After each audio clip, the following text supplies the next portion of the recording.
안녕하세요. 단 드로잉입니다. 오늘은 고양이 만년필 드로잉입니다. 너무나 사랑스럽고 귀여운 나의 반려견을 또는 반려묘를 한 번쯤 그려보고 싶으셨죠? 그래서 준비하였습니다. 고양이에 이어 강아지도 그리는 영상을 준비할 거니까 다음을 기대해 주세요. 자, 그럼 시작하겠습니다. 동물을 그릴 때는 우선 사람과 다른 그들의 몸 구조를 알아야겠죠. 네 발로 걷는 동물들은 비슷한 구조를 가졌습니다. 고양이의 기본 골격을 그려보겠습니다.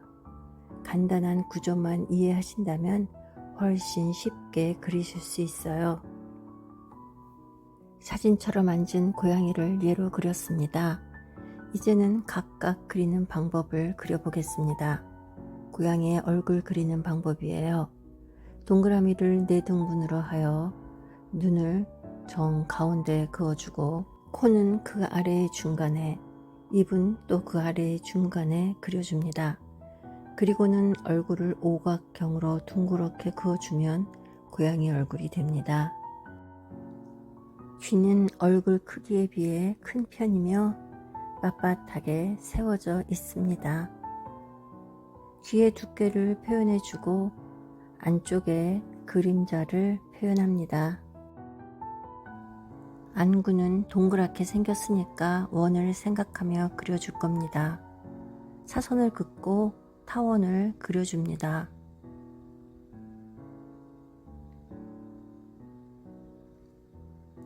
눈 앞뒤에 선을 연장해서 좀 더 그어주고 눈동자 길이를 길게 그려 넣어주면 제법 고양이 눈 같아집니다.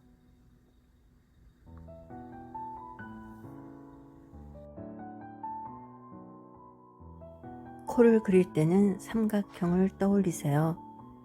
둥그런 삼각형을 그리고 그 모서리를 이어 직선을 긋고 그 안에 콧대와 콧끝 그리고 입을 이렇게 그립니다.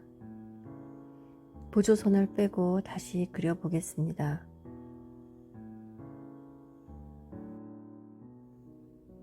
앞다리입니다. 다리뼈 겉에 붙은 털의 모양을 생각해서 이렇게 그려주세요.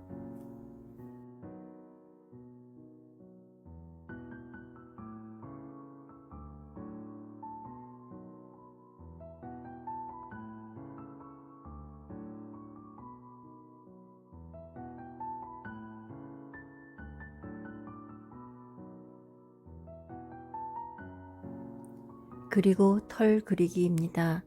털을 그리기 위해서는 3가지 선 연습이 필요합니다.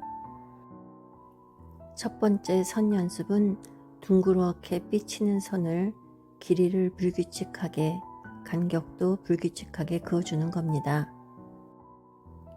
이 선은 긴 털을 그을 때 사용하면 효과적입니다.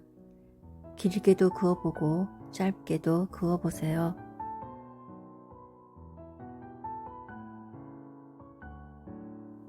두 번째는 짧고 단정한 해칭을 이어서 그어줍니다. 이 선은 얼굴의 코 위나 입 아래의 짧은 털을 표현할 때 좋습니다.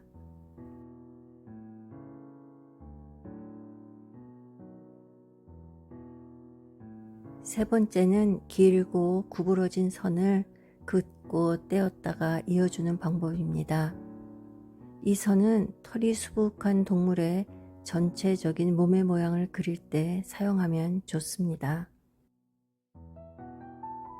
이렇게 해서 간단하게 고양이를 그릴 때 필요한 것들을 말씀드렸어요. 이제는 고양이를 그리실 수 있게 됐습니다. 고양이의 기본 몸 구조와 세부적인 모습 그리기, 그리고 털 표현법까지 말씀드렸습니다. 이렇게 알게 된 사실들을 실전에서 어떻게 표현해 가는지 지켜보는 것은 매우 중요합니다. 이론만 듣고 다 알았다고 한다면 그건 맛 좋은 음식 냄새만 맡고 그 음식을 먹어봤다고 하는 것과 같아요. 직접 먹어보면서 식감도 느껴보고 맛을 느껴봐야 우린 그 음식을 안다고 할 수 있습니다. 지금도 여러분의 옆에 기대어 체온을 나누는 사랑둥이를 함께 이 기회에 그려보세요. 얼마 전에 수업에서 강아지 그리기를 하였었는데 한 회원께서 고양이를 그리고 싶다고 하셨어요. 아, 그렇지. 고양이 키우시는 분들도 많지 하였어요. 저도 애견인이었다 보니 고양이보다는 강아지에 익숙해져 있었습니다. 소소한 대화에서 소소하게 생각의 확장이 이루어지는 거죠. 그래서 소통을 어떤 방식으로든 하는 것은 소중합니다. 사람들과 책과 여행 등등과 함께 하는 것은 소중합니다. 전에는 저는 고양이를 별로 좋아하지는 않았어요. 그런데 요즘에는 동네 길에서 자주 만나는 어느 길 고양이 덕분일까요? 낯설지 않아졌습니다. 그들이 하는 행동이 귀여워 보이게 되었어요. 정 있는 분들이 집도 지어주고 밥도 항상 챙겨주셔서 아주 터줏대감처럼 그 길을 지키고 있는 고양이가 있습니다. 사람들이 지나면 피하지 않고 길 한가운데 누워있기도 하고 근처 벤치에 앉으면 자기도 와서 나를 바라보며 옆에 앉기도 합니다. 어떤 날은 애교를 부리며 뒹굴기도 해요. 털도 뽀송하고 깨끗합니다. 그 고양이에게는 거리가 사람들이 위험하지 않아 보여요. 모든 관계가 그런가 봅니다. 한쪽만 잘해서는 건강한 관계가 될 수 없어요. 한쪽이 아무리 희생을 하고 노력을 해도 변하지 않는 것이 사람 같습니다. 동물은 한쪽의 희생과 노력에 대해 사람보다는 쉽게 공감해주는 듯한데요. 저의 편견일 수도 있죠. 물론 사람도 사람 나름이겠지만 주변에서 보면 사람은 정말 안 변하더군요. 왜 그 사람은 변하지 못할까? 그런데 그 질문을 하고 있자니 그 질문을 받는 사람이 남이 아니라 나로 변해가네요. 나는 무엇을 바꿔야 할까?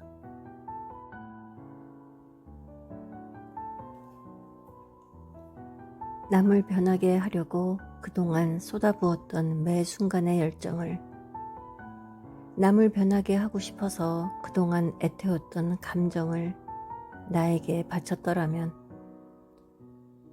나의 노력과 감정이 무색하게 변하지 않는 남을 보느니 그 많은 시간에 나에 집중하였더라면 나는 변해져 있을까? 남에 대한 열정을 이제는 나에게로 향하게 해야 될 겁니다. 나는 남보다는 낫다는 전제하에 남을 그동안 분석하고 비판해 왔었어요. 나는 이렇게 살래 라는 각자의 철학이 있습니다. 그 철학이 괜찮은지 알려면 우리는 옆에 있는 사람을 바라보는 시간을 가져야 합니다. 그 사람이 나와 함께 있을 때 즐거워하는지, 혹시 나와 있을 때 참지 못하는 어떤 힘듦을 겪고 있는지 진지한 마음으로 바라봐 봐야 합니다. 나의 인생 철학이 당연히 맞다는 신념은 남을 힘들게 만들 수 있습니다. 그들은 남이 아니라 매일 얼굴 보며 살아가야 하는 나의 아내, 나의 남편, 나의 자식, 나의 형제입니다. 가족을 힘들게 하는 나의 인생의 신념은 그다지 멋있지도 잘나지도 않았습니다. 신념이란 불멸의 진리라서 말뚝 박은 것처럼 고정적인 것이 아니라 유동적이면서 자유로워야 합니다. 고집이나 궤변이 아니라 소통이어야 해요. 어제는 사과를 좋아한다던 아내가 오늘은 사과가 싫고 수박이 좋다고 한다면 오늘 사가 사온 것을 미안해 할 수 있는 유동적인 것이어야 합니다. 그 안에 깔려있는 신념은 가족의 이거든요. 고양이가 바라본 세상을 쓴 소설이 있습니다. 나스메 소세키의 나는 고양이로소이다. 소설 속 화자는 페르시아산 고양이입니다. 나는 비록 고양이이지만 사람 못지않은 식견과 호기심의 소유자로 말은 못할지언정 보고 듣고 사고하고 판단하는 철학적 고양이입니다. 사모하는 얼룩이가 먼저 죽어 비련에 젖기도 하지만 인간 세상을 관찰하고 연구하는 재미에 삽니다. 인간들이 무슨 맛으로 술을 마시는지 그 의문을 풀기 위해 맥주를 마시고는 물독에 빠져 비극적으로 생을 마감하게 됩니다. 진노 규샤미, 고양이가 빌부터 사는 진노가의 주인입니다. 그 이름은 재채기 하는 진처럼 못생긴 얼굴이란 뜻이고 직업은 중학교 영어 선생님입니다. 성격이 괴팍해 신경성 위장병을 앓고 있고 시류에도 무심하고 좀처럼 외출을 하지 않는 터라 고양이는 그를 굴딱지라 부르기도 합니다. 진노가를 드나드는 각종 인물과 치침이 뚝대고 걸쭉한 입담을 즐기기도 합니다. 구샤미 선생이 앓고 있는 신경성 위장병의 요인이 되는 요소와 각종 사건, 그리고 고양이 자신의 무용담이나 운동, 그리고 구샤미 떼가 드나드는 모든 사람들과의 나누는 황당무계한 담화들이 소개됩니다. 고양이를 그리자니 이 소설이 저절로 떠올랐고 여러분에게 꼭 추천하고 싶은 책입니다. 일단 너무 재미있어요. 고양이의 인간 세상에 대한 입담은 정말 기가 찬 풍자와 해악입니다. 그의 눈에 비치는 나의 모습입니다. 우리들의 모습이죠.